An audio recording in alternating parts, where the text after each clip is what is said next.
오늘 오후의 증거할 말씀의 제목은 제자 파견과 오병이어의 기적, 이런 제목으로 함께 말씀을 증거하고 은혜 받고자 합니다. 제목을 한번 따라서 해봅시다. 제자 파견과 오병이어의 기적.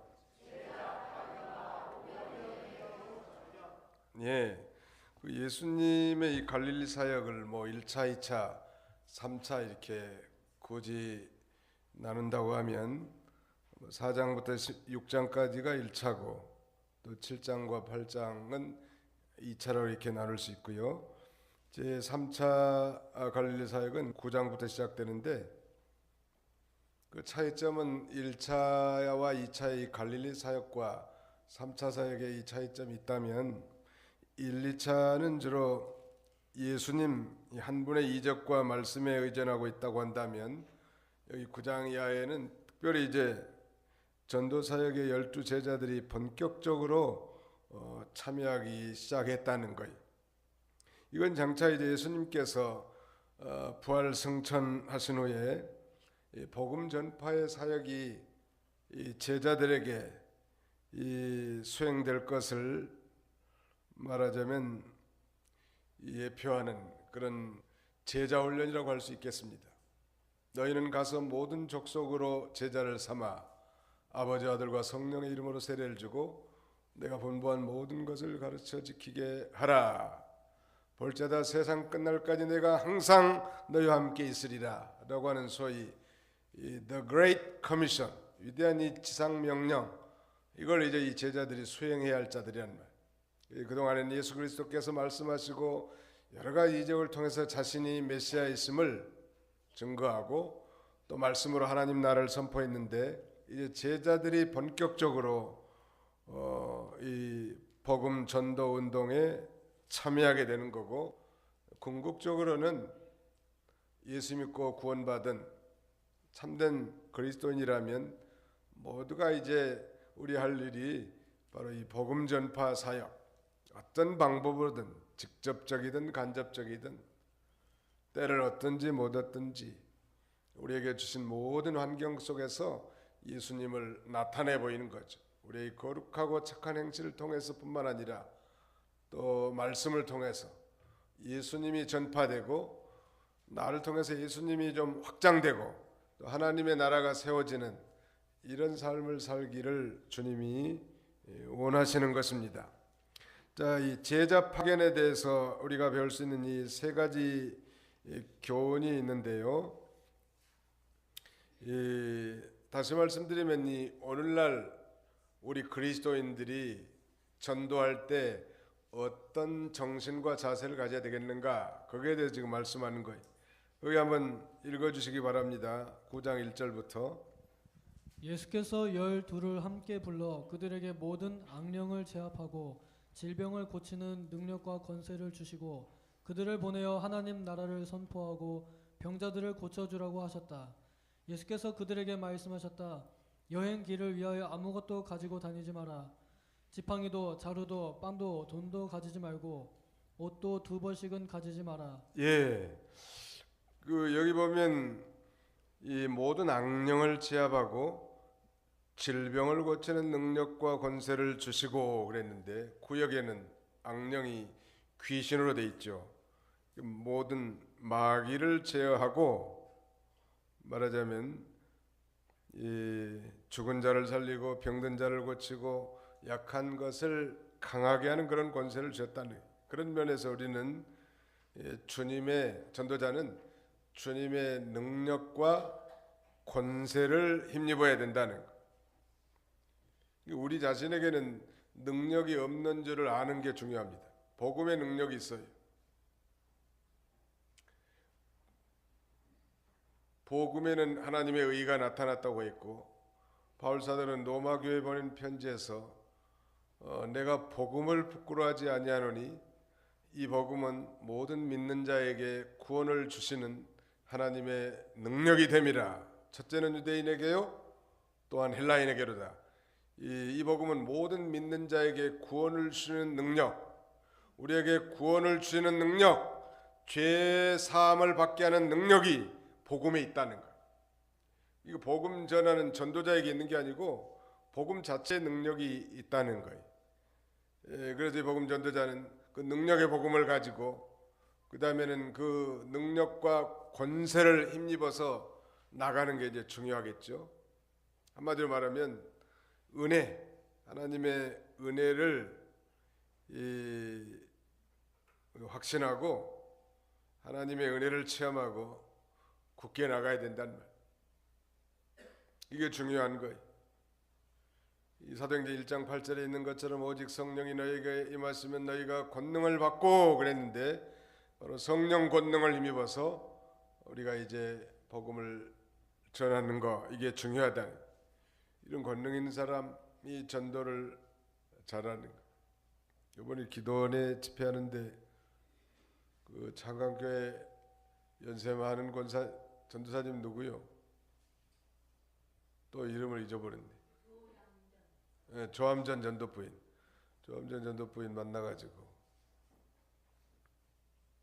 요새도 전도하세요. 이분이 거의 90 넘었을 거예요 이제. 요새도 전도하세요. 그러니까 요새도 전도한대. 요새도 하루 120장 130장 줘 그러더라고. 전도지를 120장 130장씩 돌린대 매일. 그럼 전도지만 좀 잘 받아요. 거기 전도지에다 사탕 안 붙여요. 우리는 사탕 붙이는데 그러니까 사탕 안 붙인대 자기는. 노인이 등치하려고 하신 분이 전도지를 진정한 기도 많이 하고 가서 전도 주면 잘 받는데 우리는 사탕 안 붙이면 안 받는 것 같은데 그러니까 자기는 아직까지 사탕을 붙인 적이 없대. 사탕을 붙이거나 껌을 붙이거나 뭐 거기다가 이상한 거 붙인다고 사람 살리는 건 아니라는 거예요. 기도를 많이 하고 영혼을 사랑하는 마음으로 전도지를 주면 잘 받는다네. 우리는 사탕 붙여줘도 다 내버리고 그죠? 예매하는데 참 대단한 분이에요. 주님의 이 권능을 힘입어서 이렇게 하는 것 같아요. 제가 보기에 전도 잘하신 분이에요. 내일 모레 뭐 오늘이라도 부르시면 전당 가실 분 같은데도 지금도 매일 전도지를 120장 내지 130장을 매일 돌린대. 은퇴했는데 현역에서. 참 존경스러운 분이에요. 그분의 무기라는 거 아무것도 없어요 사실은. 아마 이 주님의 권능을 힘입은 것 같아. 기도하면 새벽에 새벽 기도 가운데 간절히 기도하고 정말 저 영혼이 복음을 받지 않으면 지옥 갈 수밖에 없는 불쌍한 마음을 가지고 사랑하는 마음을 가지고 능력으로 전도지를 주니까 받는 것. 장강교회가 그래도 큰 대형교회로서 그런 분이 계시다는 게 참 자부심이 되고 천당 가시면 얼마나 섭섭할까 하는 생각이 들었습니다. 예수님께서 말씀한 것과 똑같은 거예요. 주님의 능력과 권세를 힘입어야 된다는 것. 제자들, 오늘 우리 그리스도인들 전도자들에게. 그 다음에 두 번째는 전도 여행 시 아무것도 가지고 다니지 말라는 거예요. 이 얘기를 묵상하면서 참 부끄러운 생각이 많이 들어. 두 벌 옷도 가지 말라고 했는데 우리 집들 저뿐만 아니라 우리 농장 열어보면 한두 벌이 아니에요 옷이. 물론 꼭 숫자로 두 벌이라고 말할 수는 없겠지만은 그러니 간소한 삶을 살아라. 전도자들은 이 동네에서 핍박하면 저 동네로 가면 되는 거예요. 또 받지 않으면 거기서 옷의 먼지를 털어버리라는 거예요. 심판을 확정하는 거예요. 우리가 전했으면 심판은 이제 받지 않는 거 아니에요? 아까 강대상대에 앉아서 가만히 생각해 보니까 장가 가가지고 이사를 한 10번 한 것 같아요. 여기 있는 분 10번, 15번 이상 이사하신 분 한번 손 들어보세요. 나는 15번 이상 이사했다. 미안해서 손 안 드는 모양인데 아무튼 뭐 계단은 짐을 싸두래요. 우리 선배 스승 목사님들이 다 짐을 방 온목에다 쌓아놓고 가라 그러면은 미련 없이 가라는 거예요. 그래서 올바른 자세는 자세예요. 그게 그렇다고 책임을 등한시하고 자기 이익을 쫓아가라는 건 아니고, 아무튼 하나님의 명령이 분명하면 미련을 갖지 말라는 거예요. 또 지팡이를 가지지 말라는 건, 지팡이는 사람이 짚고 다니는 의지하는 대상인데, 지팡이를 가지지 말라는 것은 하나님만 의지하고 나가라, 전도자가 그런 뜻이에요. 전대, 주머니 가지 말라는 거기다 뭐 돈 넣고 뭐 그다음에는 뭐 여러 가지 필요한 것들을 넣어 가지고 다니는 주머니 아닙니까? 요새 신방하면 교인들이 그래도 어느 정도 생활 수준이 괜찮아 가지고 음식도 대접하고, 또 어떤 집에는 뭐 봉투도 하나씩 주고, 그런데 사실은 전도자로서 좀 부끄럽기도 하고, 하나님이 다 먹을 거 주는데 그걸 대접받을 게 뭐고 또 그걸 받을 게 뭐냐는 말이에요. 옛날에 이병기 목사님은 여자 전도사님들이 어디 집집이 신방하면서 뭐 음식 얻어오고 뭐 개새끼 남은 개 한 마리씩 얻어오고 그런 거 하지 말라고 얼마나 가르쳤는데, 아무튼 뭐 철저하게 하라는 거겠죠. 철두철미하게 아무튼 하나님만 의지하고 나가라는 거. 그러면 영접하는 자가 생길 거예요. 복음을 전하면 반드시 그 복음을 믿음으로 받아들이는 좋은 그리스도인이 나옵니다. 그러면 그 사람이 또 대접하게 돼 있어요. 그러면 그 집에 머물러야지, 더 잘 대접해 준다고 뭐 다른 데로 가고 그러지 말라는 거예요. 우리 이 교육자들은 현재 서 있는 곳이 생애 마지막 목회지인 줄 알고 최선을 다해야 합니다. 그러다 보면 하나님이 또 뭐 가라 하면 가면 되는 거예요. 하나님이 여기 보니까 그 말씀이 그대로 있어요. 4절에 너희가 어느 집에 들어가든지 거기에 머물다가 거기서 떠나라. 이리저리 왔다 갔다 하지 말라는 거예요. 그 집에서 끝까지 잘 머물라는 거예요. 더 잘 대접해주고 더 좋은 것을 쫓아가지 말라, 그런 의미 아니겠습니까? 그 다음에 예수님에 대해서 이제 이 걱정하는 헤롯에 대해서 말씀하고 있는데 7절부터 좀 읽으시죠. 분봉왕 헤롯이 이 모든 일을 듣고서 몹시 당황하였으니 어떤 이들은 요한이 죽은 자들로부터 살아났다고도 말하고, 또 어떤 이들은 엘리야가 나타났다고도 말하며, 또 다른 이들은 옛 선지자들 중에 하나가 일어났다고도 하였기 때문이다. 헤롯이 말하기를 요한은 내가 목을 베었는데 내게 이런 소문이 들리니 이 사람은 누구인가 하며 그분을 보고 싶어 하였다. 예수님에 대한 사람들의 이 평판, 예수님에 대해 사람들이 뭐 여러 가지로 말합니다. 엘리야가 다시 나타났다, 아니면 옛 선지자들 중에 한 사람이 일어났다고 말하고, 이런 소문이 들린단 말이에요. 근데 헤롯이 지금 분명히 세례요한의 목을 쳤단 말이에요. 그 동생의 아내를 취해서 사는 건 합당치 않다, 아주 직언을 했는데, 결국은 그 헤로디아의 딸이 춤추는 날 손한 대로 세례요한의 목을 잘라서 소반에 담아가지고 줬단 말이에요. 약속한 대로. 여러 의인을 죽였단 말이에요. 하나님이 보내신 참 선지자를 죽이고 의인을 죽였으니 그 누가 말하지 않아도 그 죄책이 있지 않겠습니까? 이거 얼마나 두려워하는 마음이 속에 있을 것 같은데, 아니 예수란 작자가 나타나더니 뭐 죽은 자를 살리고 병든 자를 고치고, 그야말로 인간이 할 수 없는 일들이 엄청나게 나타나는 거예요. 그 두려워가지고 이거 내가 목 잘른 세례요한이 다시 살아났는가 하는 그런 겁과 두려움이 생긴 거예요. 살인죄를 범한 사람들은 누가 말하지 않아도 자기 스스로 그런 이 죄책이 끊이지 않는다고 합니다. 죄라는 게 모든 죄가 다 마찬가지. 회개하고 바로 서면 용서해 주시지만 그러나 일단 죄를 지으면 그 죄가 우리를 심령을 짓누르는 거예요. 옛날에 그 신창원 쓰란 사람이 아주 뭐 탈옥 감옥에서 탈출해 가지고 여러 오랜 기간 동안에 아주 경찰의 눈을 피해댕기면서 아주 도피 행각을 벌였는데, 나중에 이 경찰한테 잡혀서 하는 그 첫마디가 마음이 너무 편안하다고. 이 얼마나 그동안에 이 죄짓고 도피하는 생활이 불안하고 그 다음에는 두려워하는 생활이었는지를 우리가 알 수 있을 것입니다. 지금 헤롯의 심령이 지금 그런 거예요. 죽은 자가 다시 살아나는가?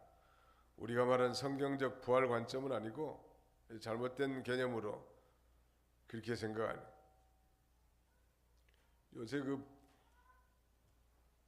뭐 윤회설이라고 하는 불교는 윤회설을 믿잖아요. 뭐 사람이 죽은 다음 세상에서는 무슨 뭐 지렁이도 태어날 수 있고 벌레도 태어날 수도 있다고 생각하는데, 그건 정말 그야말로 철학이지 우리가 믿을 신앙의 조목은 아니에요. 성경은 예수를 믿었으면 즉각 천국으로 가고 예수를 믿지 않았으면 즉각적으로 죽을 때 지옥으로 가는 거지, 무슨 뭐 무주 구천동을 돌면서 사람들에게 들어가서 병을 일으킨다든지 그런 거 아니란 말이에요. 잘못된 거예요. 이게 예수님이 오시기 전에 소위 주님이 오시기 전에도 그런 잘못된 이 부활설이 있었다고 합니다. 사람이 죽으면 다시 그 영혼이 다른 사람에게 들어가 가지고 태어난다, 환생한다. 잘못된 그런 환생 철학이 있었는데, 헤롯도 그런 영향을 받았는지 알 수는 없지만 예수님을 보니까 겁이 덜컥 나는 거예요. 내가 세례 요한을 죽었는데 세례 요한이 다시 그 영혼이 예수님에게 들어가지고 지금 환생한 게 아닌가. 아마 이런 두려움이 든 것입니다. 언제든지 의인을 핍박하거나 죽인 자는 두려운 마음이 든다는. 그 다음에 오늘 메인 주제, 중요한 주제는 오병이어의 이적입니다. 여기 지금 9장 10절부터 17절까지 오병이어. 요새는 뭐 이 떡이 빵으로 번역이 돼가지고 원래 성경이 영어 성경이 다 빵으로 돼 있죠. 브레드라고 돼 있다. 또 원문에도 뭐 떡이라기보다는 사실은 빵이 맞는 거예요. 왜냐하면 그 사람들의 주식이 빵이니까. 그게 우리로 말하면 오빵이어의 기적인데 참 그 익숙하지 않다고. 오병, 이 병자가 떡병자 아니에요? 5개, 떡덩어리 5개와 그 다음에는 물고기 2마리 가지고 장정만 무려 5,000명을 먹이고도 남는 부러기가 몇 바구리예요? 12강줄이. 어떻게 그런 일이 있을 수 있을까? 근데 실제로 이 베스다 광야에서 예수님께서 자신들에게 자신의 설교를 들러 모인 수많은 무리들, 장정만 5,000명이면 여자들과 아이들, 노약자들 다 합한다면 적어도 한 2만 명은 됐을 것 같아요. 2만 명이나 됐을 것 같아요. 그래서 이거 끼니는 다 됐는데 먹을 걸 줘야 되는데 예수님께서 갈 것 없다, 너희가 먹을 걸 주어라, 그렇게 말씀하시는 거예요. 거기 예수님의 제자 가운데 아주 셈이 빠른 빌립 제자가 적어도 이 사람들을 먹이려고 하면 200데나리온의 아치의 음식은 필요할 것 같습니다. 갈 것 없다, 내가 먹을 걸 주어라. 아니 광야, 베스다 광야에 먹을 것도 아무것도 없고 제자들이 그것을 공급할 능력도 없고 어떤 방도도 없는데 예수님이 왜 너희가 먹을 걸 주어라 이렇게 말씀하셨을까? 우리가 한번 생각해 볼 만한 문제고, 결론부터 말씀드리면 떡 5덩어리와 물고기 2마리 가지고 5,000명을 먹인 이 사건은 실제로 베스다 공원에서, 광야에서 예수님의 이 메시지를 듣는 무리들의 배고픔을 채워준 건 역사적인 사실이지만 더욱 중요한 것은 그 영적인 의미. 이건 장차 자신이 십자가에 달려 살이 찢기고 피를 흘려서 자신의 몸이 이 백성들에게 생명의 양식이 되게 될 것을 가르쳐 주는 거죠. 예수님이 실제로 이 성만찬을 하셨는데 빵을 들고 축사, 즉 감사 기도하면서 이렇게 말씀하십니다. 이것은 너희를 위하여 주는 내 몸이니 이것을 행하여 나를 기념하라. 이것은 너희를 위하여 주는 내 몸이다. 성만찬을 제정하면서 유월절 빵을 가지고 뚝뚝 이렇게 떼먹는 것, 우리처럼 조각 내 가지고 나눠준 건 아니고 아마 큰 빵덩어리를 돌리면서 이렇게 뜯어서 먹도록 그렇게 한 거겠죠. 또 포도주도 뭐 잔 다 이렇게 뭐 나눠서 한 것 같지 않고 큰 대접에다가 포도주를 이렇게 돌리면서 한 모금씩 마시도록 하지 않았겠는가. 예수님은 바로 자신이 떡, 즉 생명의 떡이고 자신이 생명의 빵인 것을 오늘 이 베스다 광야에서 베푼 오병이어 떡 5덩어리와 물고기 2마리 가지고 5,000명을 먹이는 이 놀라운 기적을 통해서 진짜 의미를 깨닫기를 원하신 것입니다. 물론 배고픈 사람들에게 빵과 고기를 줘서 배를 채워줬지만 그 정도가 아니고 바로 자신의 살이 찢겨서 1,000조각, 10,000조각, 수만 조각, 수천억 조각으로 이렇게 나눠져서 누구든지 예수님의 살을 먹는 사람이 생명을 얻고 예수님의 피를 마신 자들이 예수님과 상관이 있음을 가르쳐 주는 것입니다. 그래서 이제 이 사건, 오병이어의 기적 사건은 이 마태, 마가, 누가, 즉 공관복음에 다 기록되어 있고 심지어는 요한복음에도 기록되어 있습니다. 우리는 마태, 마가, 누가를 공관복음이라고 합니다. 그것은 바로 마태, 마가, 누가의 이 성경 기자들이 공통된 관점에서 예수 그리스도의 생애와 그 다음에는 그의 모든 이적들을 기록했다는 뜻이죠. 그런데 요한복음은 아주 이 사도 요한은 신령한 복음, 독수리 복음이 아주 그 주관적인 관점에서 신령한 복음으로 기록한 거예요. 이 마태, 마가, 누가를 공관복음이라고, 공관복음, 공통된 관점에서 보는 복음이라는 시납틱스라고 하는데, 그 다음에 반대로 요한복음은 신령한 복음 혹은 독수리 복음이라고도 하는데 세 기자 요한은 상당한 차이가 있죠. 요한복음에는 한 소년이 점심을 먹으려고 떡 5덩어리와 물고기 2마리를 이 펜또 도시락에 담아가지고 가져온 거예요. 근데 그걸 예수님 앞에 바쳤더니 예수님께서 그 오병이의 도시락을 들고 하나님 앞에 감사기도, 축사기도를 하면서 이제 갖다 나누어 줘라. 그래서 뭐 50명씩 앉게 만들어 가지고 계속 나눠진데 없어지지 않고 먹은 부스러기만도 12강주가 됐다고 성경은 증거하고 있습니다. 놀랐을 것 같아. 어떤 면에서 놀랐을까? 야, 정말 이 예수님만 따라가면 우리는 우리의 이 경제 문제가 완전히 해결될 수 있겠구나. 이분이야말로 정말 하나님이 보내신 참 선지자가 분명하다. 아마 그런 확신을 가졌을 것 같습니다. 그런데 나중에 이제 얼마 지나지 않아 예수님이 그렇게 말씀하시는 거예요. 인자의 살을 먹지 아니하고 인자의 피를 마시지 않는 자는 생명이 없느니라. 아니 나와 상관이 없느니라 하니까 다 도망가 버려. 기적의 빵을 먹을 때는 너무너무 줘가지고 다 달라들어서 왕으로 삼으려고 했던 이 백성들이 예수님의 살과 피를 먹고 마시지 않으면 자기와 상관이 없고 생명이 없다고 하니까 다 도망가는 거. 딱 남아있는 사람들이 예수님의 12 제자밖에 없었습니다. 그때 예수님이 질문하시죠. 너희도 가느냐? 그때 이 제자 가운데 베드로가 그렇게 대답합니다. 영생의 말씀이 여기 있사오니 우리가 네게로 가오리까. 하나님의 예수 그리스도를 인격적 체험적으로 만나고 그 영생의 말씀을 체험한 사람만이 진정한 고난 앞에서도 당당하게 이 믿음의 길을 걸어갈 수 있음을 가리키는 거예요. 축복의 주님은 다 좋아해. 고난의 주님을 따라가는 건 싫어한단 말이에요. 예수님이 태어난 장소가 어디입니까? 예수님이 태어난 곳이 어디예요?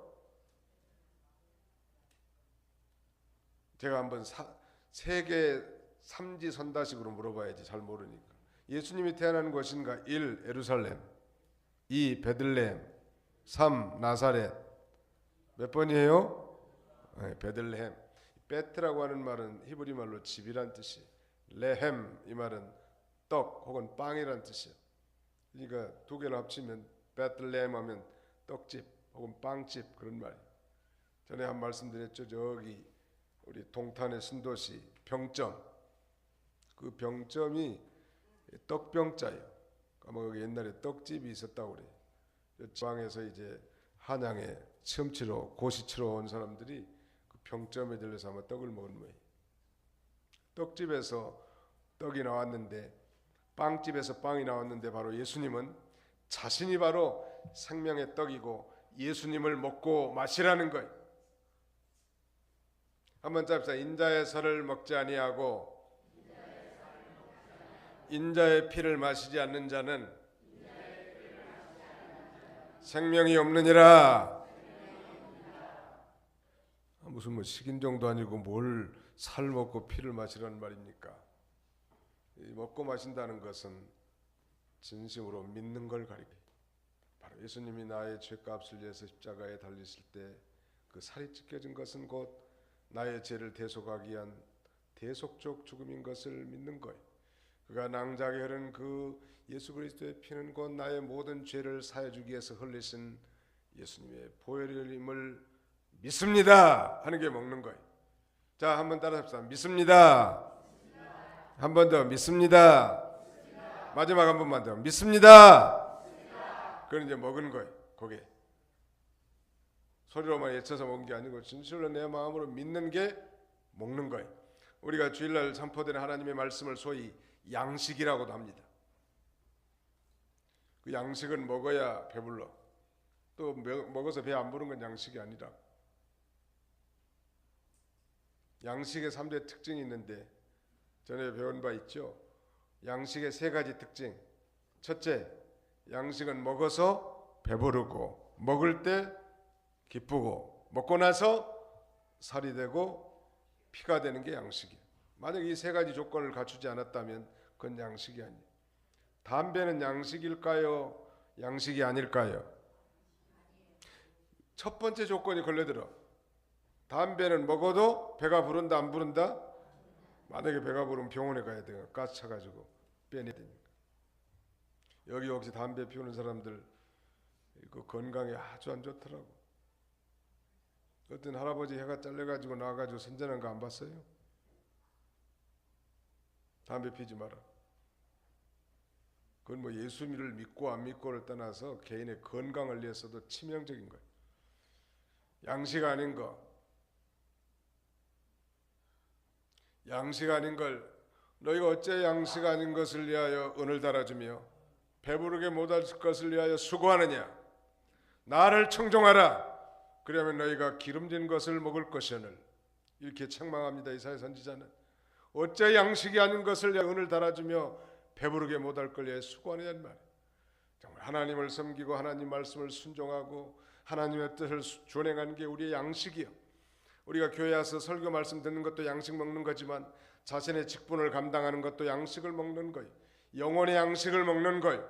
식당에서 봉사하는 것도 양식을 먹는 거예요. 성가대에 참여해서 영혼으로 노래를 부르는 것도 양식을 먹는 거예요. 양식을 먹어야 배가 부른다고. 아이들이 태어난 아이들이 왜 우는가? 대개는 배고파서 우는 게 많아요.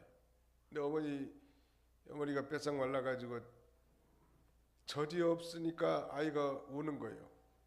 2통을 다 먹어도 3분의 1 정도밖에 영이 안 차는 거예요.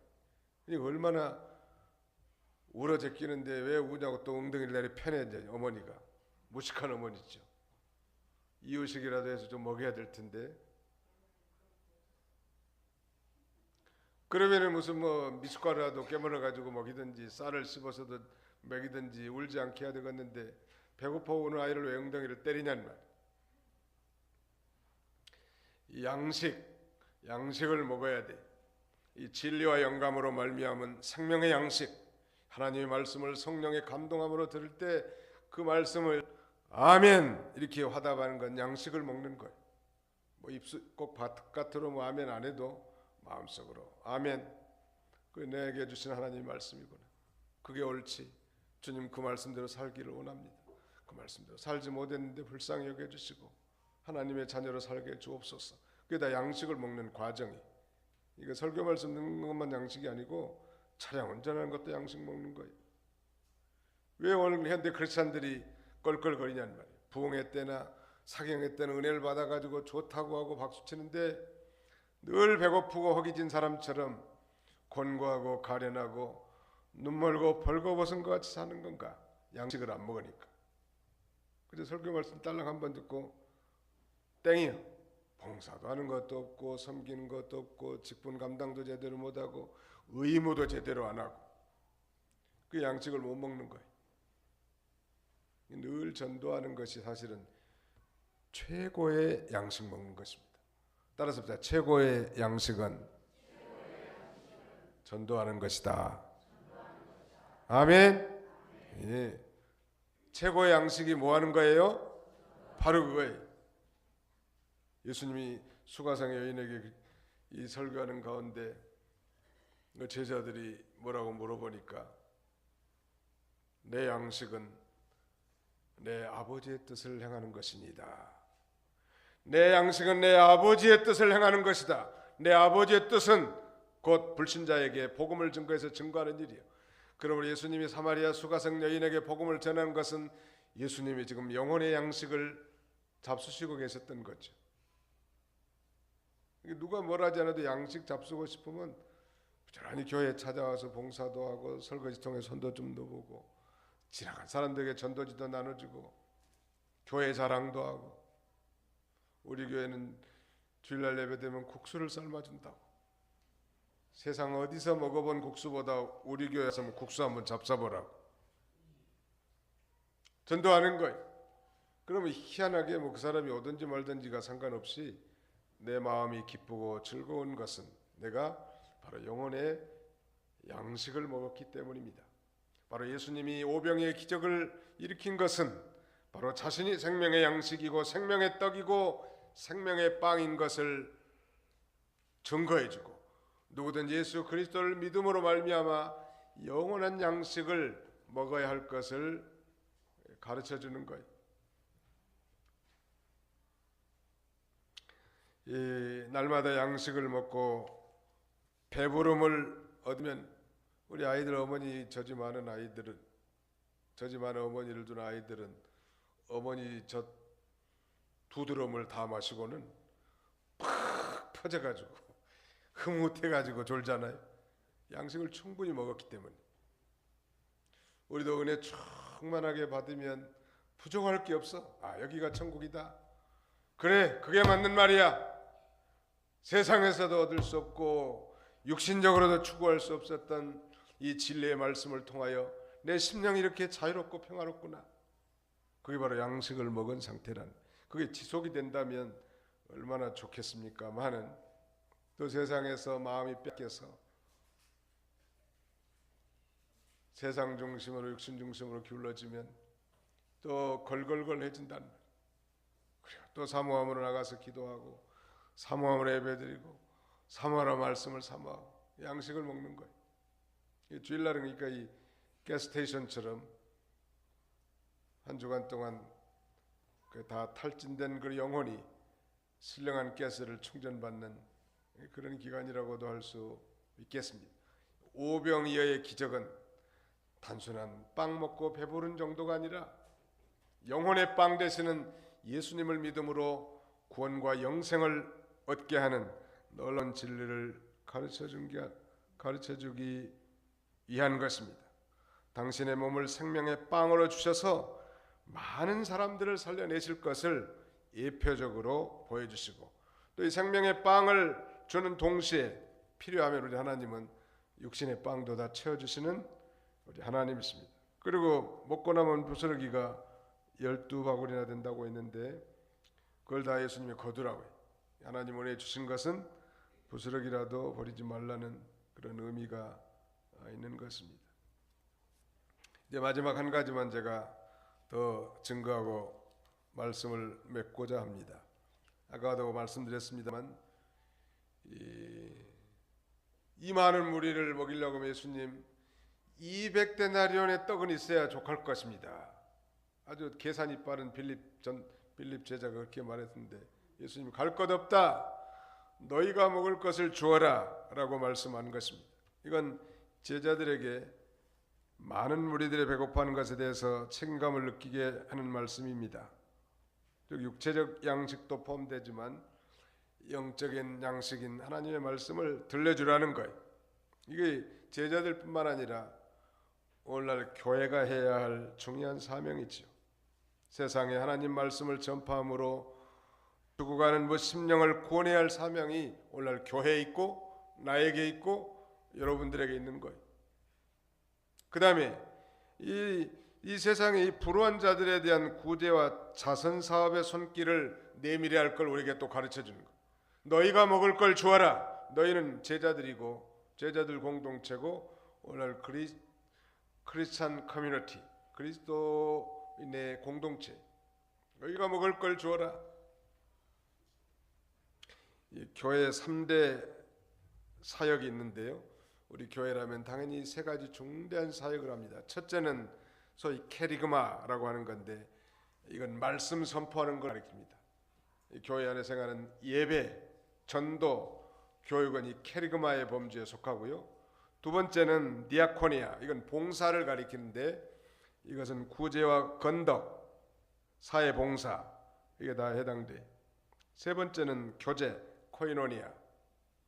그러니까 이 캐리그마, 디아코니아, 코이노니아, 말씀 선포, 봉사, 교제, 이것이 오늘날 현대 교회의 3대 사역이라고 할 수 있는 것입니다. 교회가 하는 일은 그거예요. 어떻게든지 우리가 복음을 전하고 말씀을 선포하는 일 아주 중요합니다. 또 구원받은 성도들을 교육시키는 거 중요하죠. 또 진리와 영감으로, 또 영과 진리로 하나님 앞에 예배 드리는 것입니다. 또 디아코니아, 봉사, 부지런히 사회 봉사도 포함되겠죠. 이 대사회적 이 봉사는 이 사랑과 희생 정신을 이제 전파하라는 거예요. 그리스도의 희생과 사랑을 받은 자니까 바로 그리스도의 사랑과 희생의 정신을 세상에 전파하라는 거고, 또 세 번째는 교제, 코이노니아. 이건 성도 간의 화목과 친교를 가리키는, 우리가 교회 안에 성도들 만나서 교제할 때 마음이 기쁘잖아요. 교회에서까지 와가지고 뭐 아파트 얘기, 부동산 얘기, 뭐 돈 번 얘기 그런 건 좀 안 하는 게 좋을 것 같아요.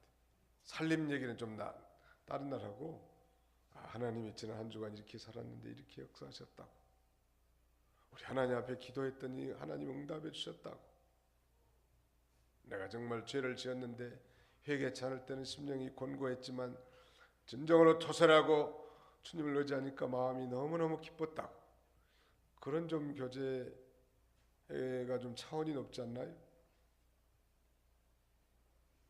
교제하는 것, 코이노니아 삶, 이게 참 중요한.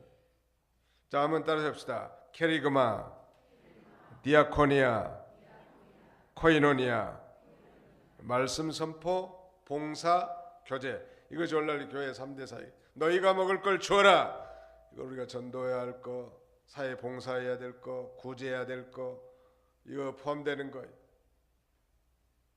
교회가 그거 안 하면 누가 하겠냐는 거예요. 우리가 이 믿는 자의 울타리를 넘어서 이 세상에 대해서도 우리가 관심을 갖고 참여하는 거예요. 이런 복된 성도들이 다 되시기를 주님의 이름으로 축원합니다. 기도합시다. 하나님 아버지 감사합니다. 제자 파송과 오병이의 기적을 통하여 오늘 우리가 예수 그리스도의 다 제자로서 복음 전파의 사명을 맡았사오니 주님으로부터 성령으로 말미암은 능력과 권세를 힘입고 세상과 세상 것들을 의지하지 아니하고 주님만 의지하고 이 사명을 잘 자신이 서 있는 그곳에서 최선을 다해서 감당해 나갈 수 있는 저희가 되게 하여 주시옵소서. 오병이의 기적을 통하여 생명의 빵으로 이 땅에 오신 예수 그리스도를 믿음으로 말미암은 영원한 생명 얻는 이 복음, 이 진리를 우리도 세상에 전파할 수 있는 저희들이 다 되게 하여 주옵소서. 자비로우신 아버지, 말씀 선포와 봉사와 교제가 우리 교회 안에 3대 중대한 사역이라고 했사오니 하나님이 우리에게 주신 모든 신령한 은사를 따라 이 몸된 그리스도의 몸된 지체 안에서 충성스럽게 감당해 나가므로 하나님의 교회가 든든히 서나가고 믿지 않는 자들이 하나님께로 많이 돌아오고 하나님의 나라가 아름답게 건설되어지도록 우리 하나님 복을 주시고 이 사명을 우리 도봉교회가 잘 감당하도록 은혜를 베풀어 주옵소서. 날마다 신령한 양식을 먹고 배가 불러서 힘있게 주의 사명들을 잘 감당하는 한 주간이 되게 하여 주시옵소서. 예수님의 이름으로 기도하옵나이다. 아멘.